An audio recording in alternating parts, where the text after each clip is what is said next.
Hola, don Wichi, buenos días. Bueno, lo de Odebrecht se pone más interesante que nunca.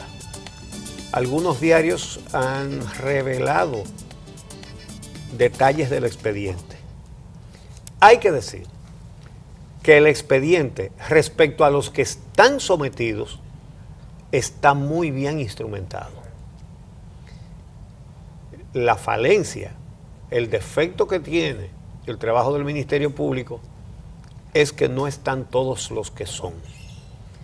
Es decir, aun cuando el mismo Ministerio Público dice que hubo sobornos para el contrato de Punta Catalina, no somete a nadie por eso. Excepto a Rondón. Excepto a Rondón, exactamente, que era el que los pagaba, no el que los recibía, sino el que los pagaba. Pero hay información detallada sobre incrementos espectaculares de patrimonios entre los imputados y confesiones. Hay confesiones de Ángel Rondón, de que pagó los sobornos. Eso está, eso lo dice el expediente. Por lo tanto, pruebas hay, sobre todo tomando en cuenta que de acuerdo con la ley, a un funcionario público no hay que probarle que se robó un dinero. Es él el que tiene que probar que su patrimonio tiene una procedencia lícita. Entonces ahí hay patrimonios que se incrementaron en 1000%, en 500%, durante la función de los imputados. Y por periodos muy breves. Y por periodos muy breves. En algunos casos, o sea, en 2 años, por poner un ejemplo, el caso de Díaz Rúa en INAPA, le llama la atención al Ministerio Público y dice que declaró un patrimonio al llegar a INAPA de unos 63 millones de pesos y del 2004 al 2007, o sea, en 3 años, presenta un incremento de patrimonio hacia los 153 millones de pesos. Estamos hablando de un monto de 89 millones de pesos adicionales con un salario de 72,000 pesos mensuales. Sí, vamos a ver primero, por ejemplo, lo de el pago de los sobornos y después vamos a los detalles de los incrementos de fortunas. Dice que 17 obras construidas por la Odebrecht, incluyendo las plantas de Punta Catalina, fueron conseguidas por la Odebrecht pagando sobornos. El gobierno, que se ha empecinado en sacar del lodazal, para usar un término muy en boga en estos días, para sacar del lodazal a Punta Catalina. Punta Catalina no va a salir limpia de ese lodazal. Y cada día se va a hacer menos justificable que se siga usando a la misma Odebrecht. Y eso va a tener que terminar como debió comenzar cuando se desató ese lío, buscando otra empresa que la termine. Porque no es posible seguir con la Odebrecht. El gobierno se ha empecinado en eso y va a tener que hacer algo. Va a tener que buscar otra empresa que la termine. Porque es que esto no se sostiene. Entonces, naturalmente que el principal defecto del expediente sigue siendo el hecho de que no hay imputados de los contratos más grandes que se hicieron. Y sin embargo los hay de los más pequeños y de los más viejos. Ahora, esto, salvo los casos de Díaz Rúa, donde las pruebas que presenta el Ministerio Público son contundentes, ahora hay que preguntarle a la Suprema Corte de Justicia y sobre todo a los jueces políticos del partido oficial que están colocados en la Suprema Corte de Justicia para bloquear cualquier caso por corrupción. Hay que preguntarles por los resultados de su decisión de impedirle a la fiscal del distrito hace años que investigara a Díaz Rúa, porque todo eso hubiera salido y se hubiera evitado muchos robos al Estado Dominicano si no se hubiera impedido que la fiscal del distrito hiciera esa investigación. Entonces vamos a ver. Dice el expediente que Ángel Rondón le confesó a la Procuraduría que para pagar los sobornos utilizó una estructura corporativa de empresas offshores pertenecientes tanto a Ángel Rondón como a Odebrecht y algunas al abogado Conrado Pitaluga. Entonces dice que la termoeléctrica de Punta Catalina, que fue adjudicada el 14 de abril del 2014 al consorcio local Ingeniería Estrella, fue contratada por la CDEE por 2.010.744.700 dólares. 2010, casi 2011 millones de dólares, es decir, más de 90 millones, más de 90.000 millones de pesos. Entonces, el señor Ángel Rondón, bueno, hay un testimonio de Marcelo Odebrecht, el dueño y expresidente de la Odebrecht, en el que él dice que su empresa contrató a Ángel Rondón para realizar trabajos de lobismo en el Poder Legislativo, aunque más adelante en el expediente dice que el trabajo de Ángel Rondón era, y lo dicen otros ejecutivos de Odebrecht, conseguir que se hiciera el proyecto, conseguirlo en el Poder Ejecutivo, que fuera aprobado con el financiamiento en el Congreso, y también cobraba y daba sobornos para conseguir los pagos rápidos de esos trabajos. Entonces, es decir, una corrupción profunda y generalizada en el Estado Dominicano. Entonces, dice que los también testigos y exfuncionarios de Odebrecht brasileños, Ernesto Xaviera Balardi y Marco Antonio Vasconcelos Cruz, también dan el testimonio de que Ángel Rondón fue contratado para eso y que eso fue lo que hizo. Un dato interesante, Uchi, es que parece que el acueducto de la línea noroeste fue la prueba de fuego de Ángel Rondón. Fue el primer proyecto, según los documentos que se citan en varios medios de comunicación escritos el día de hoy, fue el primer proyecto que asumió Ángel Rondón y a través del cual demostró el poder y la influencia que supuestamente tenía en el Congreso Nacional y a nivel del gobierno central, como para que no solamente se aprobara el proyecto, sino que se agilizaran los contratos a través del Poder Legislativo. A partir de ahí, y el hecho de que se haya alcanzado el objetivo de la empresa, es cuando entonces lo contratan para mover cifras millonarias en dólares a través de varias empresas offshore, que servían para, digamos que, el traslado del dinero y las transacciones económicas hacia la República Dominicana.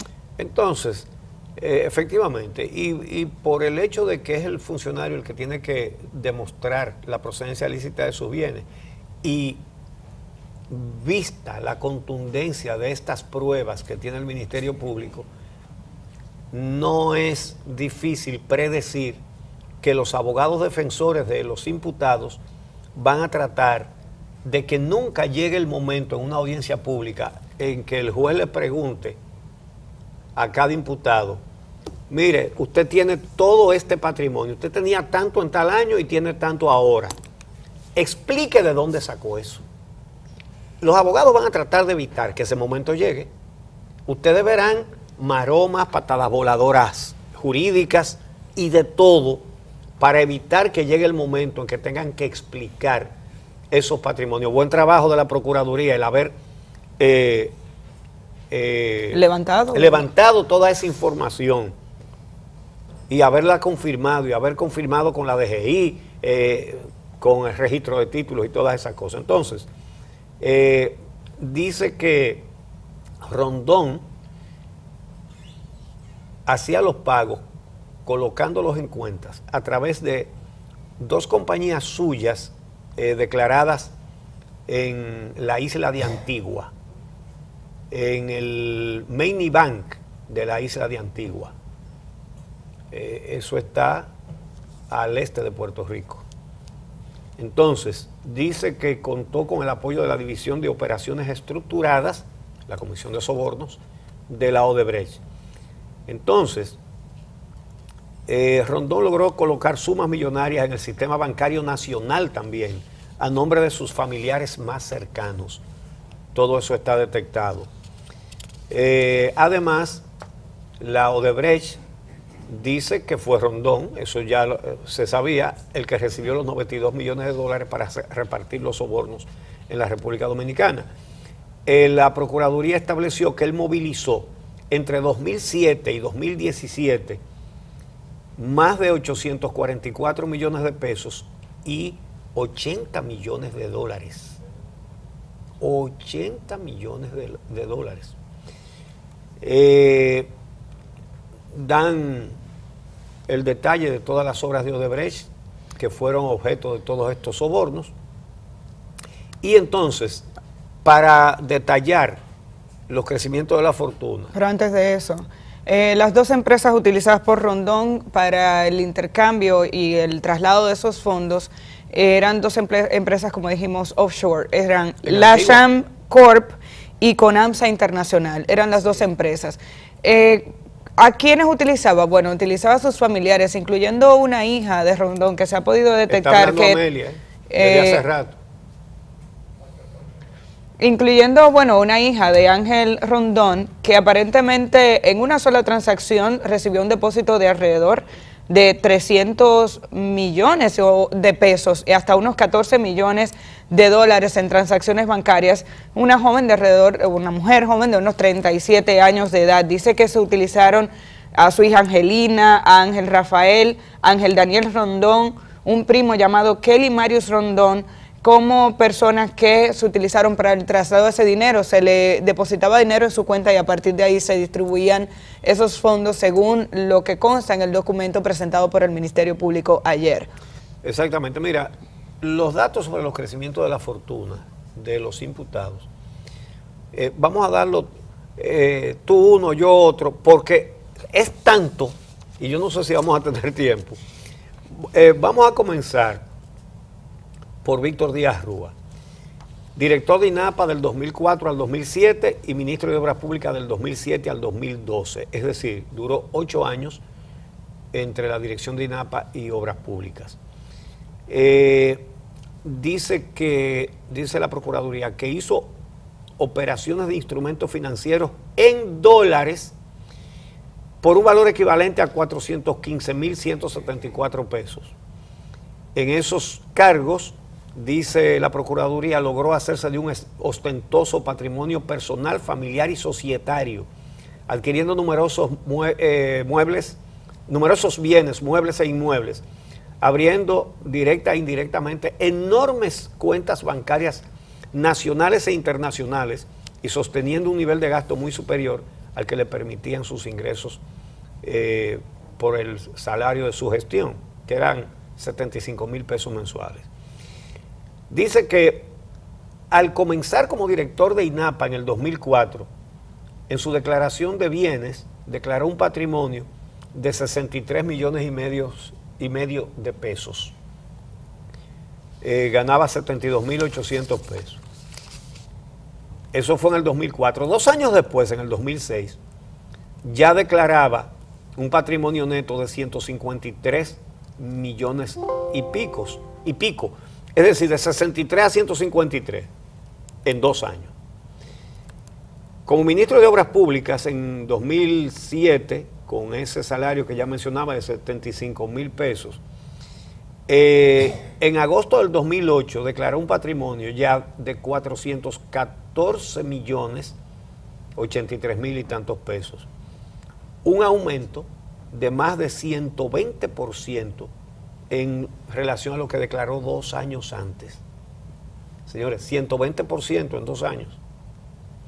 Y si usted me dice que usted aumentó su patrimonio en 120% porque usted tenía 1,000 pesos y ahora tiene 2,020, Ok, pero duplicar 400 millones de pesos.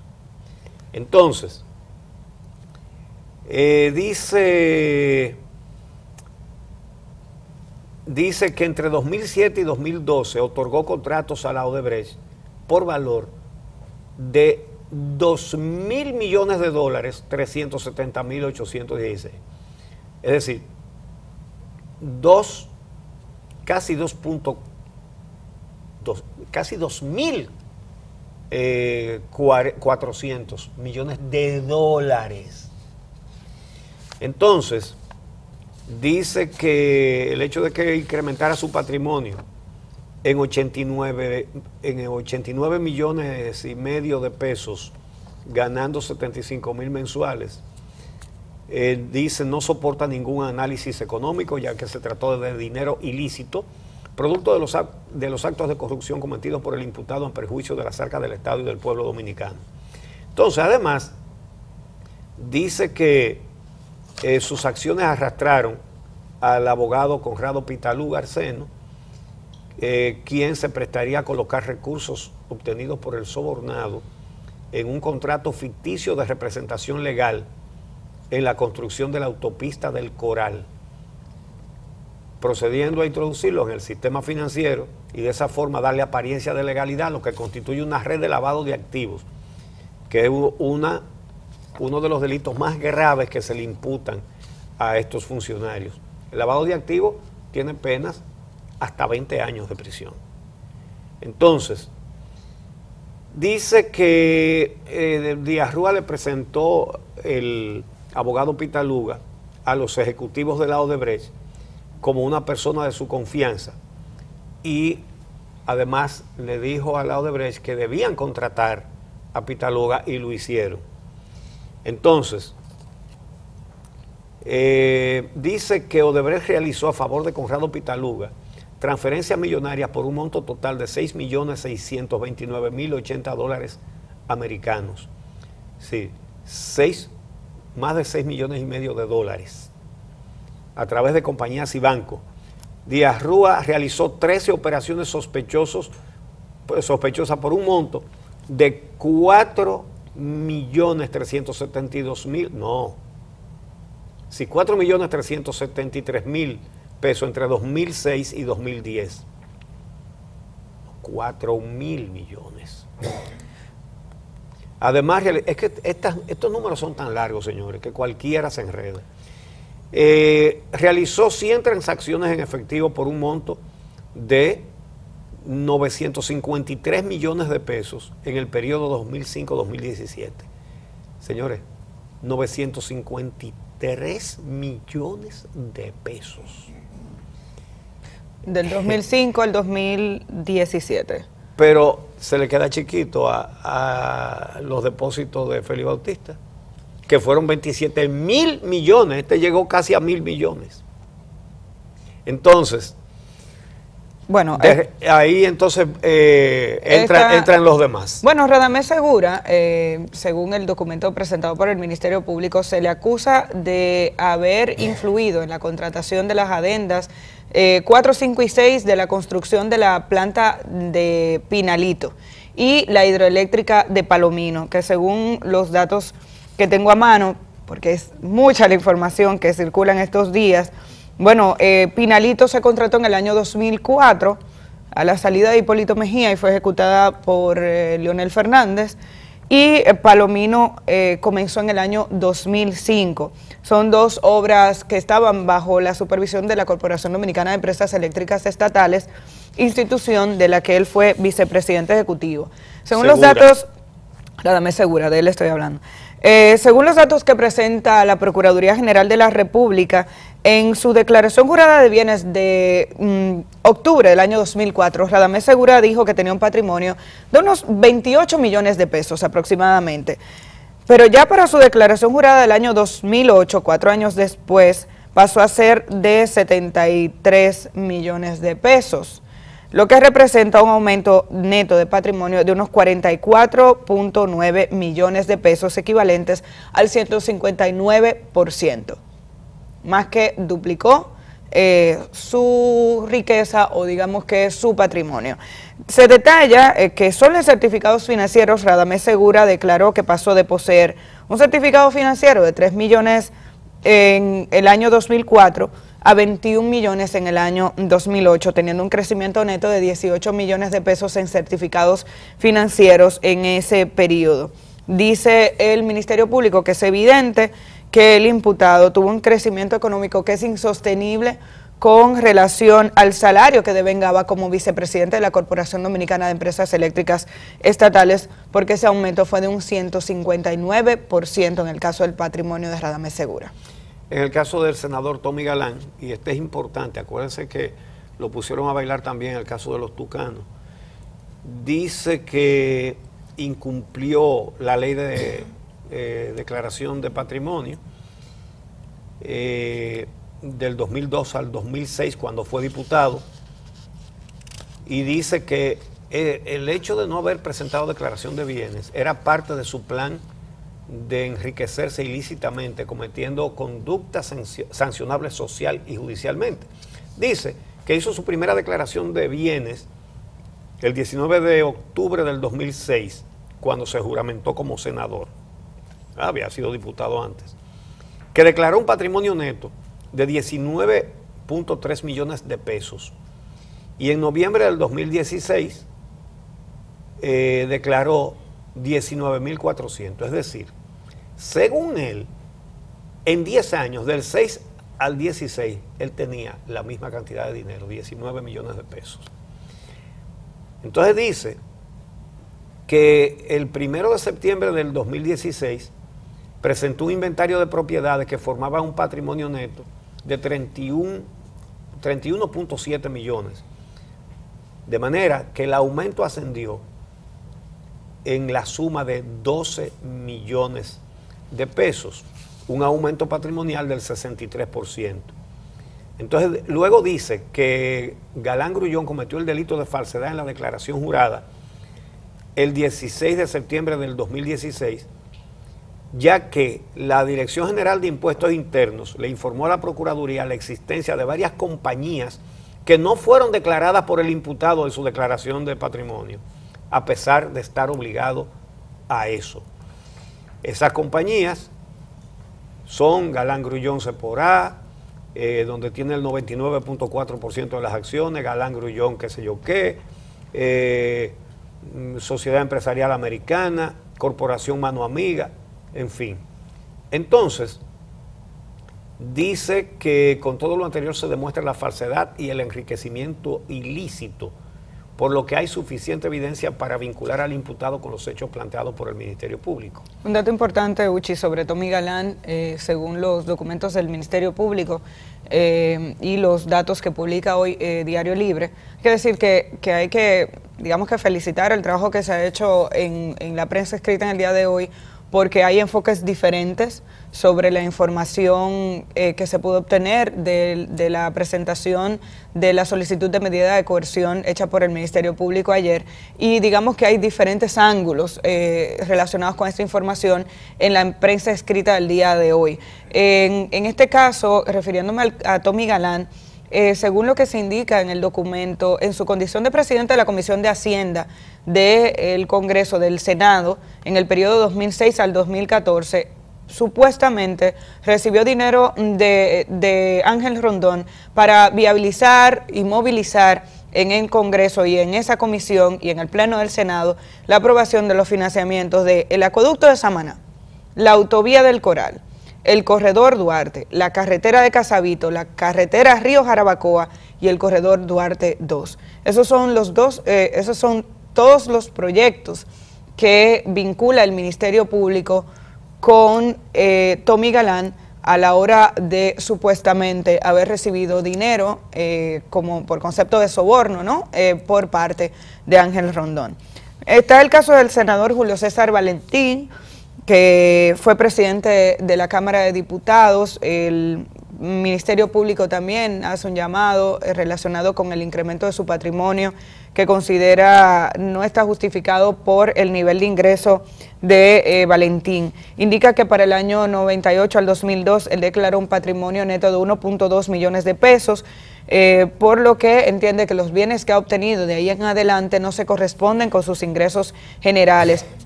En la declaración jurada del año 2006, Valentín habría declarado un patrimonio de 10.8 millones de pesos, lo que a juicio de los investigadores constituye un aumento desproporcionado de un 758%. En la declaración del año 2010, ya 4 años después, el patrimonio neto de Valentín, de Julio César Valentín, ya entonces saliente presidente de la Cámara de Diputados y entrante como senador, era de 15.4 millones de pesos, representando un aumento de un 42%.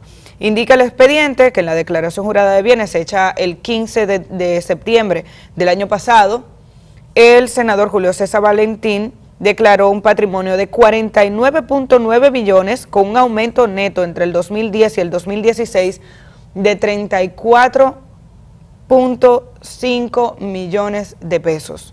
Yo voy a repetir este dato. En el 2016, es decir, el año pasado, el senador Valentín declaró un patrimonio de 49.9 millones de pesos, casi 50 millones de pesos. El aumento neto, si usted verifica la diferencia entre la declaración del año pasado y la del 2010, en un periodo de 10 años, ha sido de 34.5 millones de pesos, equivalente a un 224% en los últimos 6 años. Se agrega, al contrastar las declaraciones juradas con las informaciones de la DGI, que Valentín ocultó información sobre parte de su patrimonio porque hay 8 vehículos registrados a su nombre y solo incluyó uno en la declaración jurada de patrimonio. Al senador Valentín se le vincula también con la aprobación de varias obras mientras era presidente de la Cámara de Diputados.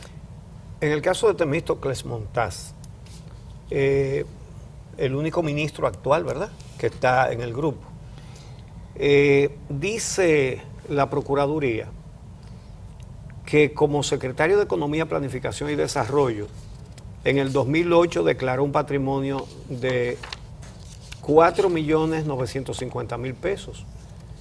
Pero, no, eso fue como ministro de Economía, Planificación y Desarrollo, pero en el 2008 declaró entonces 13.538.000 pesos, un incremento de 173%, aunque solo ganaba un sueldo mensual de 75.101 pesos. Dice que entre 2008 y 2012 el patrimonio de Montaz se incrementó a 29.348.000 y pico de pesos, y para el 5 de septiembre sus bienes subieron a 39.997.000 pesos, casi 40 millones. Es decir, en el 2008, antes del 2008 declaró 5 millones de pesos. En el 2008, 13,5. Luego, en el 2012, 29. Y en el 16, 39. Bueno, 40 millones, porque son 39.997.334 pesos. Entonces dice que el incremento de la declaración de 2012 con respecto al 2004 fue de 593%. Casi nada, ¿verdad? Entonces, ¿cuál otro? ¿Está el de Andrés Bautista? Sí, está el de César Sánchez. El incremento fue menor en proporción a lo que ya hemos visto. El expediente señala que él aumentó de 7 millones de pesos en inversiones inmuebles que tenía en el año 2000 a 15 millones en el año 2004, lo que representa un aumento de 7 millones de pesos que equivaldrían sería igual a un 96% de aumento de su patrimonio. A él, junto con, recordemos que César Sánchez fue exdirector o ex administrador, que era el cargo en el momento de la Corporación Dominicana de Empresas Eléctricas Estatales. A él y al director técnico de la empresa generadora de la hidroeléctrica dominicana, EGEIT, Bernardo Castellanos de Moya, y a Máximo de Olio, que fue también ex administrador de la EGEIT, son acusados de recibir fondos para viabilizar el proyecto de construcción de la hidroeléctrica de Pinalito y las adendas 1, 2 y 3 de esa obra. Andrés Bautista, presidente del Partido Revolucionario Moderno, dice que no hizo declaración jurada de bienes entre 1994 y 2006, lo que hace pensar a la Procuraduría que quería enriquecerse ilícitamente. Duró 6 años, no, 12 años, del 94 al 2006. 12 años, sin declarar bienes. Ustedes ven lo importante que es eso, ¿verdad? Entonces, dice que del 95 al 2006, Andrés Bautista adquirió 16 inmuebles y cuando pasó a la presidencia del Senado materializó su enriquecimiento ilícito, aceptando dinero de sobornos por parte del imputado Ángel Rondón Rijo para la aprobación de las obras ejecutadas por Odebrecht. Dice que en el periodo 1995-2008, Andrés Bautista adquirió bienes inmuebles por 43 millones y medio de pesos. Esto representa un incremento de inmuebles adquiridos de un 1.363%. La cantidad de inmuebles que adquirió desde el 94. 1.363%. Dice que adquirió bienes inmuebles por valor de 23 millones, .8, casi 24 millones, después que salió de la administración pública en el 2010. Y finalmente Alfredo Pacheco, el actual diputado, dice que su declaración jurada del año 2006 tenía bienes inmuebles por valor de unos 5 millones de pesos, pero en la declaración del año 2016, estamos hablando de 10 años después, sus posesiones subieron a 30 millones de pesos, lo que representa un incremento de 24.8 millones, equivalentes al 484%. Habría que ver qué pueden mostrar o demostrar estos imputados con relación a ese aumento de su patrimonio, si lo pueden justificar o no. ¿Qué ha pasado en el caso de los legisladores que reciben un salario mucho mayor que el de casi todos los dominicanos? Aún así, hay algunos patrimonios que han aumentado con unas características que probablemente ni ahorrando todo lo que ganan pudieran llegar ahí. Tienen que explicarle al Ministerio Público y a las autoridades, en este caso al tribunal, cómo creció su patrimonio de esta manera. También es cierto que aquí en República Dominicana continúa la práctica del legislador que tiene negocios hacia afuera, pero todo eso tiene que ser declarado ante las autoridades, y el hecho de que haya ausencia de información detectada por el Ministerio Público, eso es un dato muy importante. Los primeros detalles de patrimonio que dimos en esta lista fueron los de Víctor Díaz Rúa, pero sobre él hay otros detalles, ya aparte de su patrimonio, sobre su modus operandi, que son significativos, muy significativos, porque dice la Procuraduría que cuando lo nombraron secretario de Obras Públicas, ya él venía, según el expediente, de cobrar sobornos por obras en INAPA.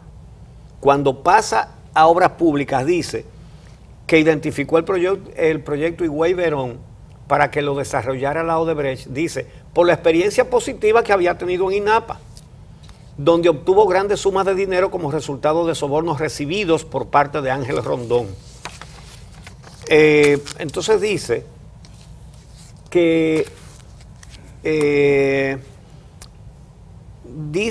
lo llevaron, su ambición lo llevó a exigir a la compañía Odebrecht, bueno, ya eso lo habíamos mencionado, que hiciera un contrato con el abogado Conrado Enrique Pitaluga, que se firmó el 17 de enero de 2008. Pero lo más importante es que detalla las adendas. Primero, que Víctor Díaz Rúa hizo contrato de obra él solo, declarando emergencia él mismo. Él declaraba una emergencia y firmaba un contrato.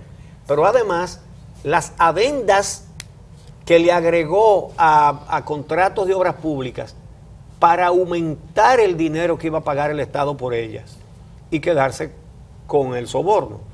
Entonces dice que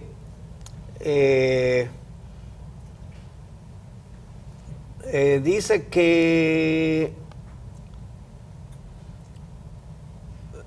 pagó a través de las empresas que ya mencionamos ahorita, sumas de, aquí la detalla una por una, eso no tiene tanta importancia, pero dice que para la obra que acabamos de mencionar, que es la de el proyecto, ay Dios mío, se me perdió aquí, el de Higüey Verón, que para ese proyecto dice que los imputados Tommy Alberto Galán, en ese momento presidente de la Comisión de Hacienda del Senado, y el secretario técnico de la presidencia, Temístocles Montaz, se encargaron de las gestiones en el Poder Ejecutivo y dieron celeridad a los trámites de aprobación de préstamos, para lo cual aceptaron sumas de dinero como soborno para la realización de estas diligencias.